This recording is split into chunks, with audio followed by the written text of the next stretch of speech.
Baptiste, éleveur de brebis laitières, c'était une évidence, vous y pensiez depuis que vous étiez petit? Pas tout à fait, non. J'étais pas prédestiné à être éleveur de brebis laitières. Au début, c'était plutôt brebis viande, parce que mon père était dans la partie.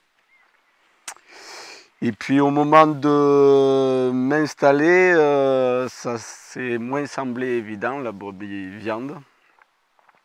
Donc on a essayé de trouver une solution, et la solution, elle s'est tournée donc vers un élevage laitier avec transformation. Ce qui me permet alors d'aujourd'hui d'avoir une petite structure avec très peu de surface, c'est-à-dire 30 hectares, avec un petit troupeau, donc grosso modo pas tout à fait 100 bêtes, et ce qui me permet de me sortir quand même un salaire en transformant mon lait en fromage que vous retrouvez dans les magasins de producteurs, couleurs paysannes et autres.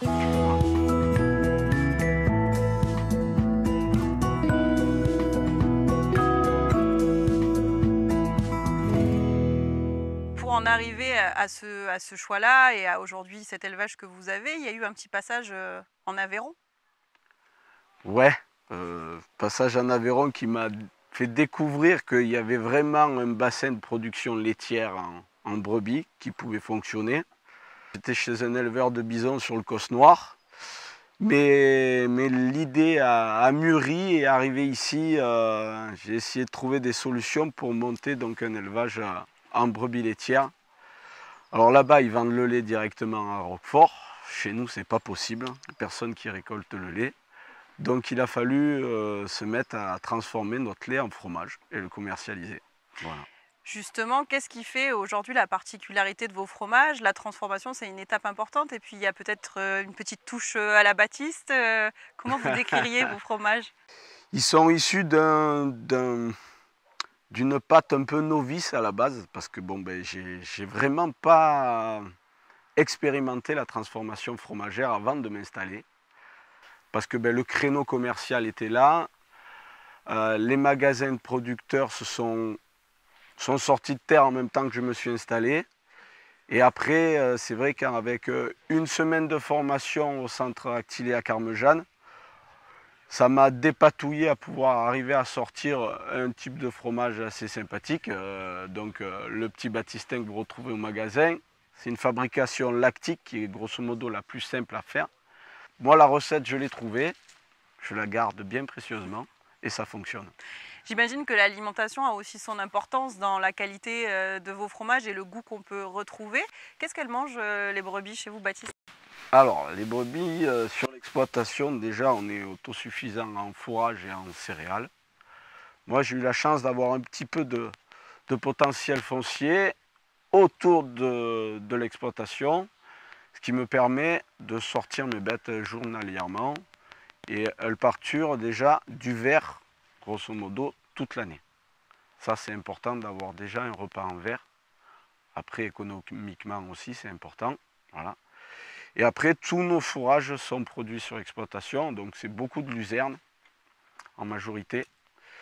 Et après, des petites graminées, des fétuques, voilà, ce genre de choses. Et puis là devant, on a aussi de l'avoine qu'on fait pâturer sur pied, qui nous permet de faire des pâturages d'hiver. Voilà. Et il y a la partie transhumance que moi personnellement je n'étais pas au courant que les brebis laitières transhumaient elles aussi. Ça aussi j'imagine c'est important pour l'animal de pouvoir aller pâturer dans les alpages. Ben, l'herbe est meilleure. Déjà, on fait du fromage grosso modo de fin janvier jusqu'au 15 octobre. Mais par contre, il y a une petite partie du troupeau, donc les jeunes, les agnelles, qui ne sont pas en production, et des bêtes qui ont été taries fin juin, qui ont agnelé la plupart du temps début janvier, qui ne font pas la boucle totale jusqu'au mois d'octobre, qui elles profitent de l'estive et prennent le bon air des alpages. Voilà. Donc c'est vrai que moi ça me permet d'avoir moins de bêtes l'été ici, en sachant qu'on est quand même dans une région très sèche, et j'ai pas la possibilité d'irriguer les parcelles autour de l'exploitation. Donc ça me soulage d'un côté de ne pas avoir ces bêtes-là, et je me consacre qu'aux bêtes qui sont en production tout l'été. Voilà.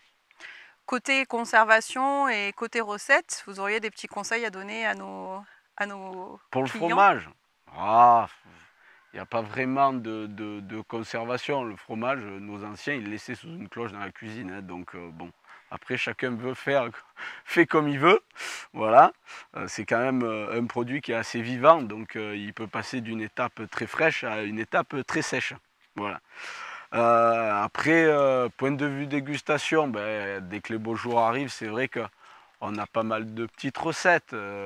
On peut avoir un petit fromage pané pour accompagner nos salades. On peut l'avoir aussi très bien un bon fromage frais avec du melon et quelques feuilles de menthe ou autre, ou ciboulette pour accompagner tout ça. C'est sympathique, ouais. Vivement l'été, hein, Baptiste. Vivement l'été. Baptiste, pour vous, l'agriculture raisonnée, qu'est-ce que c'est? L'agriculture raisonnée, lors d'aujourd'hui, pour moi, c'est respecter nos sols, notre environnement. Alors, nous, quand on travaille avec les animaux, grosso modo, on y est un peu obligé parce qu'elles pâturent aussi bien de l'herbe qu'elles vont manger des fourrages, donc on ne peut pas faire n'importe quoi avec nos cultures. On a la chance d'avoir une région qui nous permet de cultiver sainement parce que ben, c'est vrai qu'il ne pleut pas tous les 4 matins, donc obligatoirement la végétation est plus saine. Donc c'est vrai que je pense qu'il faut quand même penser à notre terre nourricière, ça la conserver.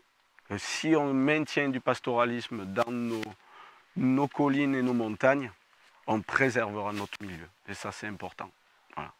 S'il y avait 2 ou 3 mots qui résonnent pour vous, qui sont comme des valeurs importantes liées à votre métier d'agriculteur et d'éleveur de brebis laitières, ce seraient lesquels, Baptiste? Ben, déjà la passion de notre travail, ça c'est important parce qu'on ne peut pas le faire si on ne l'aime pas. Et puis la transmission. Moi je suis issu d'une famille qui avait donc un patrimoine foncier. Voilà, la petite exploitation qu'on a dessous où mon père vit. Ils n'étaient pas agriculteurs. Mon père a monté l'élevage de moutons, voilà, avec des brebis sur l'exploitation. Et il a transmis un peu ça à ses enfants. Et j'espère que je pourrai le transmettre à mes enfants ou autres. Voilà, ça c'est important.